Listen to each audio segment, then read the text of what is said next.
Alec Vignola's 14-yard touchdown pass to Malik Jackson with just 6.3 seconds left in the ballgame lifted Albright to a 20-17 win at Delaware Valley Saturday afternoon. Albright started fast as Kyle Dickerson took the game's opening kickoff 87 yards for a touchdown to give the Lions an early 7-0 lead. Del Val responded on its opening drive with a 6-play, 63-yard march, culminating in a Michael Jensen 13-yard touchdown pass from Dawson Darden to even the score 7-7 with 11:36 to play in the first quarter. The Aggies took the lead on their next possession, driving to Albright's 9-yard line before settling for a 25-yard field goal and a 10-7 lead late in the first quarter. Del Val put together another good drive midway through the second quarter, but Albright's Will Harrison came up with a big interception at the Lion 13-yard line to stop the Aggies and keep Albright within 3 points. Neither team would score for the rest of the half as Del Val took its 10-7 lead to the locker room at halftime. The defensive struggle continued into the third quarter. Albright put together a 11-play drive that reached the Aggie 15 before stalling, and gets his 38-yard field goal attempt went wide to keep the score at 10-7.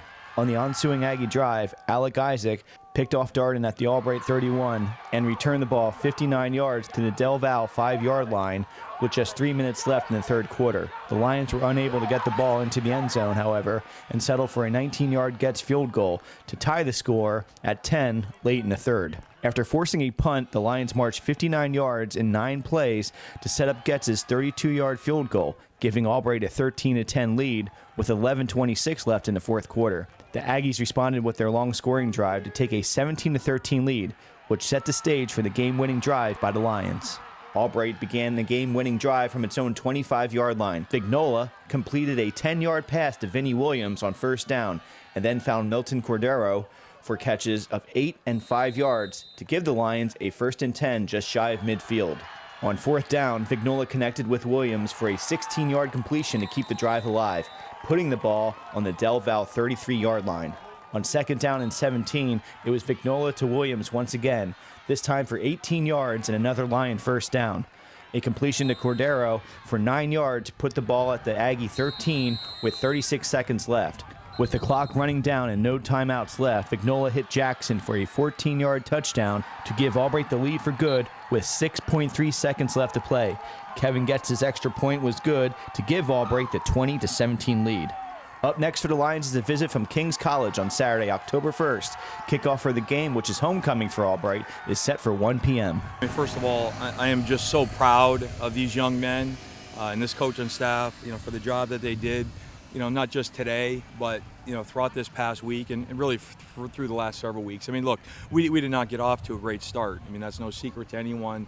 We go down to Salisbury, we lose that one. We lose our season opener, or our conference opener, against Stevenson. I felt, as you and I talked last week, that last week's win was important for us, not just for the win itself, but to build confidence, which, it's hard to find confidence when you start 0-2. And, I knew that we were a good football team. We just didn't have the confidence yet to be able to make the plays we needed to make. And, the thing that we talked about this week was, the theme was pay the price, and for whatever success you want, there's a price that has to be paid, to do it. And, you got to be willing to pay that price. And the difference between people that are successful and people that are not, or people that are successful, they understand what price has to be paid and they're willing to pay it, and they pay it all the time. The price never decreases, it only increases. The price must be paid by everyone, and the price must be paid all the time. And our guys did that. And, the thing that we talked to our guys about, there's a big difference between confidence and arrogance. Confidence comes from the inside because you've earned it. And when you've earned confidence, nobody and no one and nothing can take it away from you. Arrogance comes from the outside, and it's just putting on a show for people. It's phony, it's fake, and all you got to do to take someone's arrogance away is punch them, right in the mouth, in the teeth, figuratively, not literally. But and so I told our guys that we just had to keep fighting no matter what happened, and all 3 units for 4 quarters, we had to just keep fighting. Between the whistles and be physical, and we had to, be the most physical team out here, and we just had to stay together. And, that's what you saw out here. Look, our defense did a great job all day. That's a tremendous offense. They've got great athletes. We had to overcome adversity several times on defense. That we let them convert on 3rd and long and then 4th and long. But we just always rose to the challenge. We didn't give up, the easy ones to them too many times. A couple big plays here and there, but other than that, we played ball control defense and kept them to a low enough score that we were in this game. And then special teams, we talk about special teams being the catalyst, and special teams was a huge catalyst today. I mean, you look at the opening kickoff, I mean, that sets the tone of the game right there. And then those field goals that we had that kept us in it, we needed those, and Kevin came through big on that. We had pretty good starting field position, throughout the day. And then offensively, I mean, things weren't going real well for us in the first half. I think we had 22 plays total in the first half. We had a bunch of 3-and-outs. We came out the second half. We were able to put a drive together, but we weren't able to finish in the red zone. We got a short field on an interception, but we weren't able to punch it in. We had to settle for a field goal.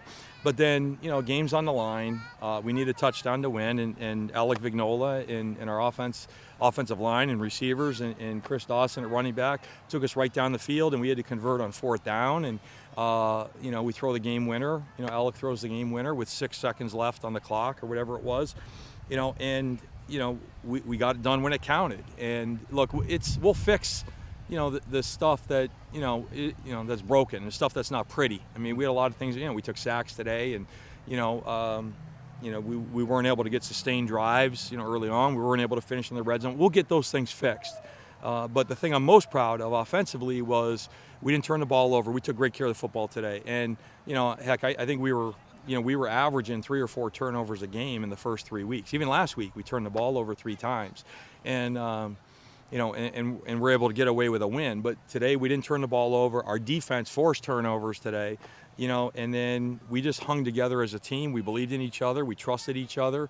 Vinny Williams is a great example. I mean, Vinny dropped, what should have been 2 touchdown passes earlier in the game, and he was over here, a little bit down on himself, and guys just kept coming up to him and patting him on the butt and saying, telling him that, we still believe in you and we trust you. And I told him, I said, I need you to keep your head in the game. You're going to get another opportunity, and I'm going to keep feeding you the ball. I don't care that you dropped it. You're going to win the next play.